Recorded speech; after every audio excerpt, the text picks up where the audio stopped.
عريس ممتاز ولكن الموضوع ان راسلتني واحدة من البنات بتاخد رأيي في عريس متقدم ليها، وهي شعرت بقبول تجاهه، ولكن هي بتقول ان الشاب المتقدم لها ما شاء الله عليه كامل من مجاميعه على حد قولها، أدب وأخلاق ودين، ميسور ماديا، علميا هو كان من متفوق جدا، خلص ماجستير ودكتوراه وتعين في الجامعة، هيسافر بره وهيعمل زمالة، يعني بسم الله ما شاء الله عليه أي واحدة تتمناه. ولكن ايه المشكلة بقى اللي هي محيراها؟ هي بتقول انه عيلته من المعروف عنه، وقبل ما اتكلم عن عيلته مع كامل احترامنا وتقديرنا لكل العائلات وكل المهن، ويعني هم جميعا على راسنا من فوق، ولكن هي بتقول هم العائلات المعروفة ان هم بيكونوا يعني في محافظات معينة وبيشتغلوا مهنة البوابين أبا عن جد، هي دي مهنتهم، يعني جده وأبوه وعمامه وولاد عمامه وكده.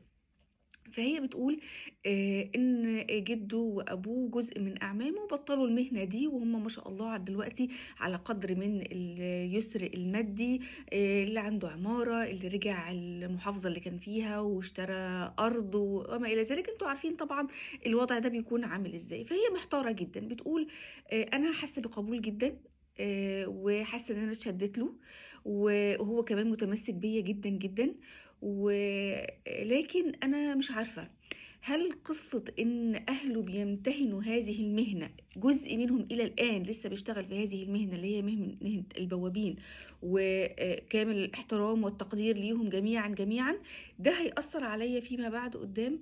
هل أولادي ممكن يتعايروا بحاجة زي كده، جدودهم أعمامهم وما إلى ذلك؟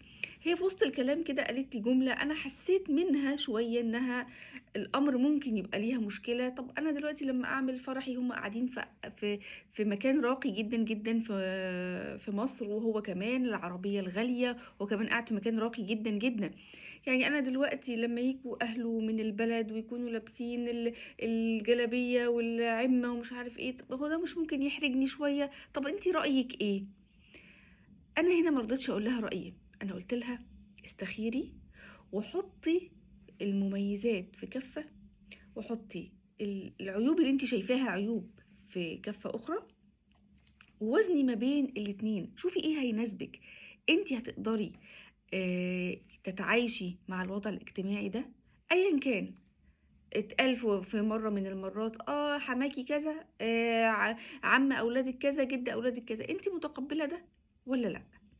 طيب انا منتظرة تعليقاتكم وارائكم، انتوا شايفين زيجة زي كده ممكن تنجح؟ البنت وضع اجتماعي كويس جدا، وهو وضع مادي واخلاقي وكل شيء رائع جدا جدا، وبيحبها ومتمسك بيها، لكن هي دي الحاجة الوحيدة اللي مقلقة البنت، وهي مهنة أهله المعروفة بإن هم أبا عن جد امتهنوا مهنة البوابين. منتظرة تعليقاتكم وآرائكم. لو بنتك متقدم لها العريس ده على قدر من الأخلاق والدين وكل شيء حلو وميسور ماديا جدا، وهيعيشها في أحلى مكان وما إلى ذلك، هتوافقي ولا لأ؟ وانت لو أب هتوافق ولا لأ؟ منتظرة أشوف تعليقاتكم وآرائكم.